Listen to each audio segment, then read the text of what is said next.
Será que os 10 mandamentos que estão em Êxodo, no capítulo 20, são válidos ainda hoje? Pega a sua Bíblia e vamos estudar. O aumento de crimes, violência, imoralidade e maldade que inunda a terra resultou do desprezo que os homens votaram ao Decálogo. Sempre que a lei é aceita, restringe o pecado, promove ações corretas e se torna o meio para estabelecer a justiça. Nações que incorporaram os princípios desta lei às suas leis nacionais experimentaram grandes bênçãos. Por outro lado, o abandono desses princípios sempre trouxe consigo o decidido declínio espiritual. Então, hoje vamos estudar um pouco a respeito da perpetuidade da lei moral de Deus. Feche seus olhos e vamos orar. Pai amado, grandioso Deus, dai-nos, Pai, sabedoria, entendimento, mansidão e domínio próprio para podermos aprender mais da Tua lei e da Tua vontade. Perdoa os nossos pecados, é o que nós te pedimos, em nome e por amor do nosso Senhor Jesus Cristo. Amém. Então, hoje vamos estudar sobre a perpetuidade da lei moral de Deus e descobrir se os 10 mandamentos são válidos ainda em nossos dias. Ora, uma vez que a lei moral dos 10 mandamentos é um reflexo do caráter de Deus, seus princípios não podem ser temporários ou situacionais. Antes, eles são absolutos e imutáveis e permanentes, válidos para toda a humanidade. Os cristãos, ao longo dos séculos, têm afirmado com segurança que há a perpetuidade da lei de Deus, reafirmando decididamente a sua contínua validade. A lei existia muito antes que Deus outorgasse o Decálogo a Israel. Se assim não fosse, não teria existido pecado antes do Sinai, uma vez que o pecado é a transgressão da lei, conforme está em 1 João capítulo 3, verso 4. O fato de que Lúcifer e os anjos pecaram revela que a lei se achava presente mesmo antes da criação da terra. Quando Deus criou Adão e Eva, à sua imagem e semelhança, implantou em suas mentes os princípios morais da lei de Deus, fazendo com que, para eles, a obediência à sua vontade parecesse algo natural. A transgressão de nossos primeiros pais introduziu o pecado na família humana, Romanos 5,12. Mais tarde, Deus disse a Abraão que ele obedeceu a minha palavra e guardou os meus estatutos e as minhas leis. Gênesis 25, verso 6. Moisés, por sua vez, ensinou os estatutos e leis de Deus antes do Sinai. Um estudo mais aprofundado do livro de Gênesis mostra que os 10 mandamentos eram perfeitamente conhecidos muito antes do Sinai. Esse livro torna claro que as pessoas compreendiam, antes de Deus conceder o Decálogo, que os atos ali proibidos eram maus. Por exemplo, as instruções de Jacó à sua família ao se preparar para adorar a Deus em Betel fornecem uma compreensão do primeiro e do segundo mandamentos. Isso está em Gênesis 35, verso 2 e o verso 3. O terceiro mandamento, que proíbe tomar o nome de Deus em vão, aparece em Gênesis 24, verso 3. O quarto mandamento, que exige a observância do sábado, está em Gênesis capítulo 2 e o verso 2 e o verso 3. O quinto mandamento, segundo o qual os filhos devem honrar seus pais, está em Gênesis capítulo 18 e o verso 19. O sexto mandamento, não matarás, está em Gênesis 4, do 8 ao 11. O sétimo mandamento, que é não adulterarás, está em Gênesis 39, verso 9. E o oitavo mandamento, que não furtarás, está em Gênesis 44, 8. O nono mandamento, em Gênesis 27, 12. E o 10º mandamento, em Gênesis 12, do verso 13 ao verso 20, e Gênesis 20, do 1 ao 10. Essa compreensão generalizada da lei moral mostra que Deus certamente havia concedido à humanidade o conhecimento dos 10 mandamentos. Durante o longo período de escravidão no Egito, uma nação que não reconhecia o verdadeiro Deus, conforme Êxodo 5, verso 2 nos apontam, os israelitas viveram em meio à idolatria e corrupção. Como consequência, perderam muito de sua compreensão da pureza, santidade e princípios morais de Deus. Sua condição de escravos lhes dificultava a adoração.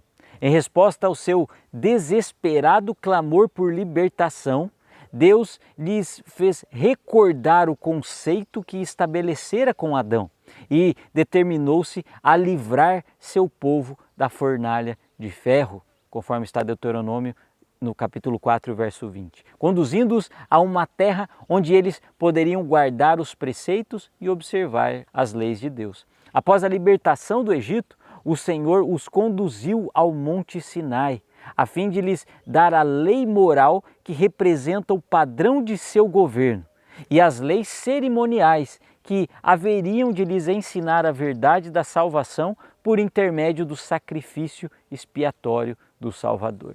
Portanto, no Sinai, Deus lhes outorgou a lei diretamente, em termos simples e claros, por causa das transgressões, a fim de que pelo mandamento, o pecado, se mostrasse sobremaneira maligno. Romanos 7, verso 13. Somente pelo fato de a lei de Deus haver sido colocada em forte destaque é que poderiam os israelitas se tornar conscientes de suas transgressões, perceber seu estado de desamparo e vislumbrar a necessidade da salvação. A Bíblia também revela que a lei de Deus representa o objeto dos ataques satânicos e que sua guerra contra ela alcançará o seu clímax justamente antes do segundo advento de Cristo. As profecias indicam que Satanás levará a maior parte das pessoas a desobedecerem a Deus. Veja comigo Apocalipse capítulo 12, verso 9. E diz assim: "E foi expulso o grande dragão, a antiga serpente, que se chama Diabo e Satanás, o sedutor de todo o mundo. Sim, foi atirado para a terra e com ele os seus anjos." E olha o verso 17. "Irou-se o dragão contra a mulher e foi pelejar contra os restantes da sua descendência, os que guardam os mandamentos de Deus e têm o testemunho de Jesus." Nos próximos estudos, nós iremos falar um pouquinho mais sobre esse assunto. Daniel 7 também retrata esse mesmo poder sob a forma de um chifre pequeno. Esse capítulo fala de 4 grandes bestas, as quais, mesmo desde os tempos de Cristo, têm sido identificadas pelos comentaristas bíblicos como os impérios de Babilônia, Medopérsia, Grécia e Roma. Os 10 chifres da 4ª besta representam as divisões do Império Romano por ocasião do seu declínio em 467 d.C. A visão de Daniel centraliza-se em um chifre pequeno, um poder terrível e blasfemo que se ergueu entre os 10 chifres, o que representava o surgimento de um pavoroso poder a partir da desintegração do Império Romano. Esse poder tentaria modificar a lei de Deus. Vamos ler junto Daniel capítulo 7, do verso 24 até o verso 25. E diz assim: "Os 10 chifres correspondem a 10 reis que se levantarão daquele mesmo reino, e depois deles se levantará outro, o qual será diferente dos primeiros, e abaterá a 3 reis. Proferirá palavras contra o Altíssimo, magoará os santos do Altíssimo e cuidará de mudar os tempos e a lei. E os santos lhe serão entregues nas mãos por um tempo, 2 tempos e metade de um tempo." Está claro, portanto, que esse poder tentaria modificar a lei de Deus e persistiria até o retorno de Cristo, conforme está lá no capítulo 20 de Apocalipse. O ataque previsto é por si só uma evidência de que a lei continuaria sendo significativa dentro do plano da salvação até a volta de Jesus. A visão finaliza mediante a segurança concedida ao povo de Deus de que esse poder não prosperaria em tentar eliminar a lei, uma vez que o juízo determinaria a destruição do chifre pequeno, conforme está em Daniel capítulo 7, verso 11, 26 e 28. A obediência à lei de Deus é característica daqueles que aguardam o advento de Cristo. No conflito final, eles se debatem para erguer diante do mundo a lei de Deus. As Escrituras descrevem nessas pessoas os seguintes termos: os que guardam os mandamentos de Deus e têm o testemunho de Jesus, Apocalipse 12:17 e Apocalipse 14:12, e aguardam pacientemente o breve retorno de Cristo. Em preparação ao segundo advento, essas pessoas proclamam o Evangelho, conclamando outras a adoração do Senhor como Criador. Apocalipse 14, verso 6 e verso 7. Aqueles que adoram a Deus em amor obedecerão a Ele. João mencionou: este é o amor de Deus, que guardemos os seus mandamentos. Ora, os seus mandamentos não são penosos. 1 João capítulo 5, verso 3. O julgamento divino e a lei. O julgamento divino manifestado por meio das 7 últimas pragas que caem sobre os desobedientes origina-se do templo do tabernáculo do testemunho. Apocalipse capítulo 15, o verso 5. Israel estava bem familiarizado com a frase tabernáculo do testemunho. Ela designava o tabernáculo erigido por Moisés, conforme está lá em Números capítulo 1, versos 50 e 53. Assim era porque o tabernáculo abrigava a arca do testemunho, Êxodo 31, verso 18. Assim os mandamentos eram o testemunho, pois testemunhavam perante a humanidade daquilo que constituía a vontade divina. Êxodo 34, verso 28 e 29. Vamos ver? E diz assim: e ali esteve com o Senhor 40 dias e 40 noites, não comeu pão nem bebeu água, e escreveu nas tábuas as palavras da aliança, as 10 palavras. Quando desceu Moisés do monte Sinai, tendo nas mãos as 2 tábuas do testemunho, sim, quando desceu do monte, não sabia Moisés que a pele do seu rosto resplandecia, depois de haver Deus falado com ele.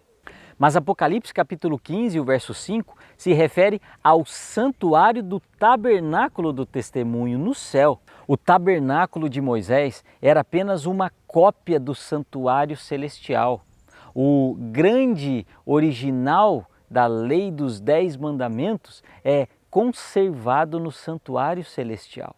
O fato de que o julgamento final se acha intimamente relacionado com a transgressão da lei de Deus adiciona evidências da perpetuidade dos mandamentos de Deus.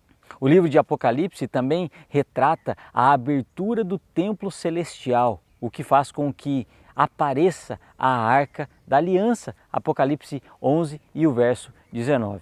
A expressão Arca da Aliança designava a arca do santuário terrestre, dentro da qual se encontravam as palavras da aliança dos 10 mandamentos. Êxodo 34, verso 27. A arca do concerto no santuário celestial é a arca original que contém as palavras do concerto eterno, o decálogo original. Assim, torna-se claro que o tempo do juízo final de Deus sobre o mundo, conforme Apocalipse 11, verso 18, está relacionado com a abertura do templo celestial e seu respectivo focalizar da arca e dos 10 mandamentos. Trata-se então efetivamente de uma figura apropriada da magnificação da lei de Deus como padrão de julgamento. É claro que eles poderiam ter evitado esse final trágico. Em linguagem inconfundível, Deus apresenta o meio de escape. Isso está em Ezequiel capítulo 18, o verso 30 ao 32. Vamos ler juntos. E diz assim: portanto, eu vos julgarei a cada um segundo os seus caminhos, ó casa de Israel, diz o Senhor Deus. Convertei-vos e desviai-vos de todas as vossas transgressões, e a iniquidade não vos servirá de tropeço. Lançai de vós todas as vossas transgressões com que transgredistes, e criai em vós um coração novo e espírito novo, pois Por que morreríeis, ó casa de Israel? Porque não tenho prazer na morte de ninguém, diz o Senhor Deus. Portanto, convertei-vos e vivei. Aqueles que aceitam a Cristo e a salvação que Ele traz, experimentarão gozo indescritível por ocasião de seu extraordinário retorno. Desfrutando felicidade incomparável, passaremos toda a eternidade em companheirismo com o nosso Senhor e Salvador Jesus Cristo. Creia nisso, viva isso. Vamos orar? Pai amado, querido Deus, dai-nos a cada dia, Senhor, sabedoria e entendimento para obedecermos a Tua palavra e fazermos a Tua vontade. Dai-nos a segurança da Tua salvação a cada dia. Oramos e pedimos essas bênçãos em nome e por amor do nosso Senhor Jesus Cristo. Amém.